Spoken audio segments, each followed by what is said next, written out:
How y'all doing? Today we're going to be doing an evaluation of the Bersa Firestorm. It's a little 380 pocket pistol, so stick around.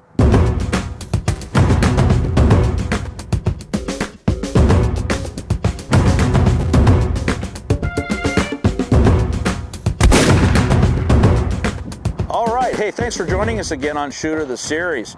My name's Thorell from Firearms Education and Training, and we want to take a moment to really thank our subscribers for joining. We've been getting good gains, and we appreciate the fact that these are catching on. If you haven't had a chance to subscribe yet, go ahead and hit that little button at the bottom of the screen, and that way you get an alert every time we put up something new. Now, today we're going to be spending some time with the Bersa Firestorm. This is a great little 380, also known as a 9mm short. It's called a 9mm short because they actually shorten the case of a full-size 9mm to give it a little bit less power, but also a little bit less recoil. Now, this is a great choice for a lot of people for self-defense as well as concealed carry, and it's got a lot of great attributes that I really like. First of all, it's an updated version of the very famous Walther PPK that just about everybody knows from the James Bond series.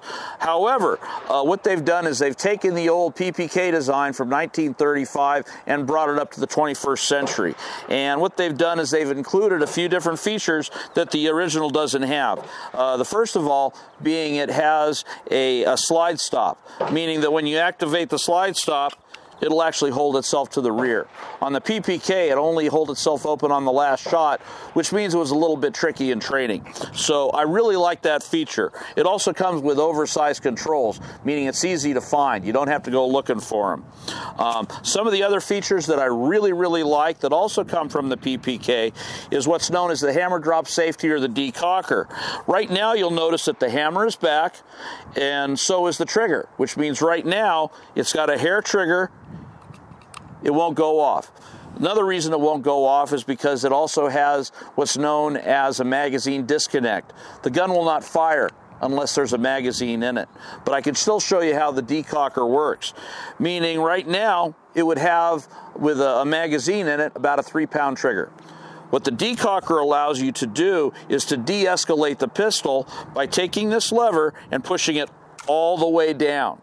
And what that does is it creates a mechanical block between the hammer and the firing pin, meaning that if you need to de-escalate the gun, you can do it without having to actually manually do it.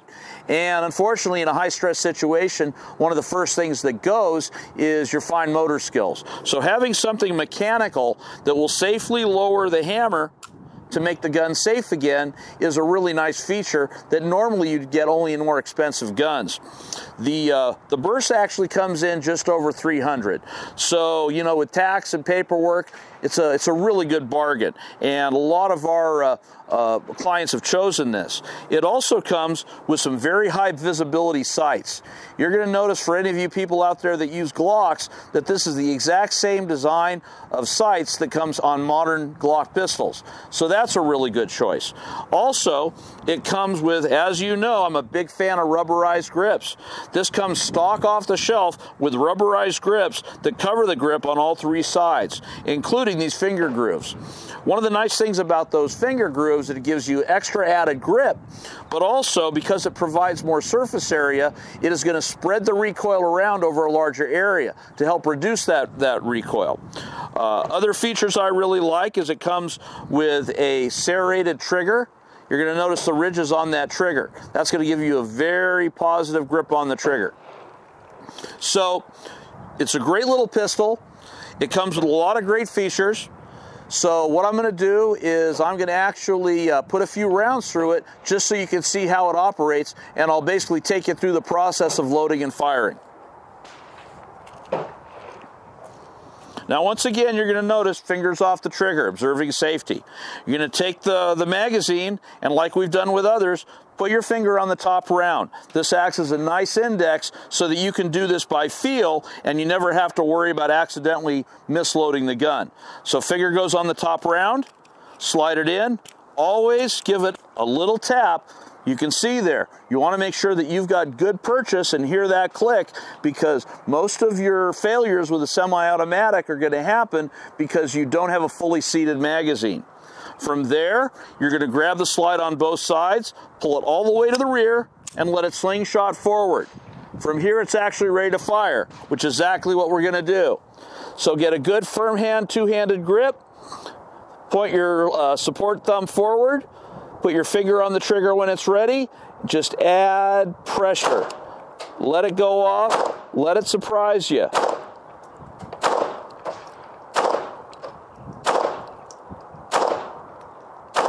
All right. And like all semi-automatics, it should lock home when it's empty on the empty magazine. So from here, we drop the magazine, the gun is completely safe. So once again, we'd like to thank you for joining us on Shooter the Series. I'm Thorell from Firearms Education and Training. You can see all the various social media at the bottom of the page. Be sure to like us, subscribe to us, and we'll be sure to see you next time. Y'all take care.